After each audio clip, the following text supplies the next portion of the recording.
السلام عليك زين الأنبياء السلام عليك زين الأنبياء السلام عليك. Assalamualaikum warahmatullahi wabarakatuh. Alhamdulillahirabbil alamin wassalatu wassalamu ala asyrafil anbiya'i wal mursalin wa ala alihi wa sahbihi ajmain, amma ba'du. Alhamdulillah, di hari yang cerah ini kita masih bisa bersalawat kepada baginda Nabi besar Muhammad sallallahu alaihi wasallam. Allahumma salli salatan kamilah wa sallim salaman tamman ala sayyidina Muhammad allazi tanhallu bihil uqad wa tanfarju bihil qurab wa tuqda bihil hawaij wa tunalu bihil raghaib wa husnul khawatim wa yustasqal wamam biwajhil karim wa ala alihi wa sahbihi fi kulli lamhati wa nafasin bi'adadi kulli ma'lumin lak. Tak bosan-bosannya kita mengucapkan puji dan syukur kita kepada Allah Subhanahu wa taala, di mana di akhir-akhir Ramadan ini kita masih mendapatkan limpahan rahmat dan karunia Allah Subhanahu wa taala. Mudah-mudahan kita menjadi hamba-hamba Allah Subhanahu wa taala yang bertakwa. Amin amin ya rabbal alamin. Berbicara tentang bulan Ramadan, banyak ulama-ulama yang telah menjelaskan banyak sekali anjuran-anjuran, amalan-amalan yang harus dilakukan di bulan Ramadan. Yang menariknya adalah Al-Allamah Al-Qadi Abu Syuja' Al-Asfahani di dalam kitabnya Al-Ghayat wa Takrib. Beliau menjelaskan hanya 3 yang dianjurkan seseorang yang dilakukan pada bulan Ramadan. Padahal kalau kita lihat di dalam kitab-kitab fikih yang lain, sungguh banyak sekali keutamaan-keutamaan yang harus dilakukan di bulan Ramadan. Akan tetapi Abu Syuja' di dalam kitabnya Al-Ghayat wa Takrib hanya menyebutkan 3 saja. Beliau menyebutkan yang pertama adalah disunahkan atau wa yustahabbu, dianjurkan untuk seseorang itu mensegerakan untuk berbuka, ta'jilul fitri.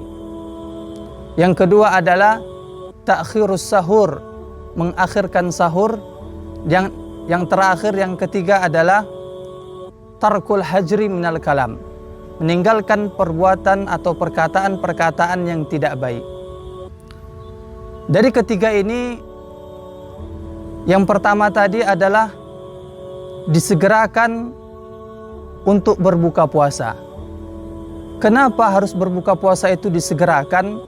Ternyata setelah diperhatikan, setidaknya ada 3 keistimewaan orang-orang yang mensegerakan untuk berbuka puasa.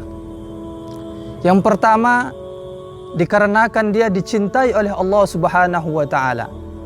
Orang-orang yang tidak menunda-nunda berbuka puasanya adalah orang-orang yang dicintai oleh Allah Subhanahu wa taala. Sebagaimana sabda Nabi besar Muhammad sallallahu alaihi wasallam, "Ahabbu ibadi ilayya a'jaluhum fitra." Hamba yang paling kucintai adalah hambaku yang mensegerakan untuk berbuka puasa. Dan yang kedua, di antara keistimewaan orang yang bersegera untuk berbuka puasa adalah dalam kebaikan. Orang yang senantiasa berbuka puasa dan tidak menunda-nunda buka puasanya, dia selalu dalam kebaikan. Sebagaimana sabda Nabi besar Muhammad sallallahu alaihi wasallam, "La yazalun nasu fi khairin ma ajjalul fitra." Seseorang itu akan dalam keadaan kebaikan selagi dia tidak menunda-nunda untuk berbuka puasa.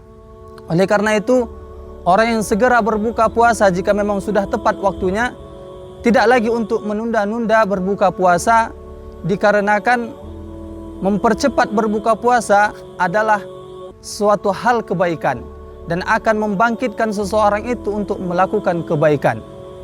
Dan yang ketiga, kenapa kita dianjurkan agar segera untuk berbuka puasa adalah ada kesempatan untuk seseorang memberikan makanan kepada orang lain agar berbuka puasa. Dan ini sangat banyak sekali keistimewaannya. Di antaranya sabda Nabi besar Muhammad sallallahu alaihi wasallam, "Man fattara sha'iman falahu ajru mislihi." Barang siapa yang memberi makan orang untuk berbuka puasa, maka dia akan mendapatkan pahala orang yang berpuasa tersebut. Jadi ini adalah 3 keistimewaan orang-orang yang mensegerakan untuk berbuka puasa. Adapun yang kedua yang disebutkan oleh Al-Allamah Al-Qadi Abu Syuja' dalam kitabnya Fathul Al-Ghayat wa Takrib, yang dianjurkan bagi orang yang berpuasa adalah mengakhirkan sahur, ta'khirus sahur. Sahur dalam bahasa Arab bisa dibaca sahur, bisa dibaca suhur. Kalau dibaca dengan sahur, maka artinya adalah makanan untuk sahur. Sedangkan suhur adalah proses kita memakannya di waktu sahur. Sama seperti wudu dan wadu. Wadu adalah air untuk berwudu, sedangkan wudu adalah proses kita dalam melakukan wudu. Kenapa dianjurkan oleh seseorang itu untuk mengakhirkan sahurnya? Ternyata ada 3 juga keistimewaannya. Yang pertama, dikarenakan mengakhirkan sahur itu termasuk keberkahan oleh Allah Subhanahu wa taala. Nabi Muhammad sallallahu alaihi wasallam bersabda, "Tasahharu fa inna fis sahuri barakah." Bersahurlah kamu, makan sahurlah kamu, karena sesungguhnya di dalam makan sahur itu ada keberkahan dari Allah Subhanahu wa taala. Semuanya kita menghendaki keberkahan dari Allah Subhanahu wa taala, dan ternyata ketika makan sahur disitulah terletak keberkahan dari Allah Subhanahu wa taala. Adapun yang kedua, kenapa kita harus sahur? Ternyata hikmahnya adalah sebagai pembeda antara puasa kita dengan puasa ahli kitab. Rasulullah sallallahu alaihi wasallam menjelaskan ini dalam suatu hadis, "Faslu baina siyamina wa baina siyami ahli kitab aklatus sahar." Nabi bilang, pembeda antara puasa kita dengan puasanya ahli kitab adalah dengan makan sahur. Jadi sekuat apapun kita, sehebat apapun kita, usahakan kita agar makan sahur, karena itu untuk sekedar pembeda antara kita dengan orang-orang yang ahli kitab. Itu juga pembeda antara kita dengan orang yang menahan hanya sekedar untuk diet. Dan yang terakhir, yang ketiga, kenapa kita harus melakukan sahur? Ternyata di sana ada doa. Disebutkan dalam suatu hadis, fa innallaha wa malaikatahu yusalluna 'alal mutasahhirin. Sesungguhnya Allah dan malaikatnya bersolawat kepada orang-orang yang makan sahur. Maka ini adalah keistimewaan bagi orang-orang yang sahur. Allah dan malaikatnya bersolawat. Allah akan mencurahkan anugerahnya, pertolongannya, inayahnya, taufiknya kepada orang-orang yang mau makan sahur. Adapun yang ketiga, yang dianjurkan bagi orang yang berpuasa yang disebutkan oleh Al-Allamah Al-Qadi Abu Syuja' adalah tarkul hajri minal kalam, meninggalkan perkataan-perkataan jelek, perkataan-perkataan buruk, perkataan-perkataan yang membangkitkan syahwat, perkataan-perkataan yang hina, mencela, mencaci. Karena Rasulullah SAW bersabda, jika telah tiba puasa kalian, fala yarfus, maka janganlah kalian berkata yang tidak baik, berkata yang jorok. Di sini juga ada 3 keistimewaan bagi orang-orang yang meninggalkan perkataan-perkataan yang tidak baik, dan juga ancaman terhadap orang yang berpuasa, akan tetapi dia masih melakukan perkataan-perkataan yang tidak baik, perkataan-perkataan mencela atau mencaci orang lain. Yang pertama, orang yang berpuasa namun dia masih berkata yang tidak baik, baik itu perkataan dusta ataupun perkataan-perkataan yang lainnya, maka puasanya tidak diterima oleh Allah Subhanahu wa taala. Sebagaimana sabda Nabi besar Muhammad sallallahu alaihi wasallam, man lam yada' qaula zur aw amala bihi falaysa lillahi hajah fi ayyada'a ta'amahu wa syarabah. Barang siapa yang tidak meninggalkan perkataan dusta, perkataan yang tidak baik, begitu juga dengan perbuatan yang tidak baik, maka Allah tidak butuh dengan perbuatannya menahan haus dan lapar tersebut. Allah tidak akan terima puasanya sebab ia tidak sanggup untuk menahan lisannya daripada perkataan-perkataan yang tidak baik. Adapun yang kedua, orang yang berpuasa namun dia masih juga melakukan perkataan-perkataan yang tidak baik, maka ini sama dengan orang-orang yang merugi.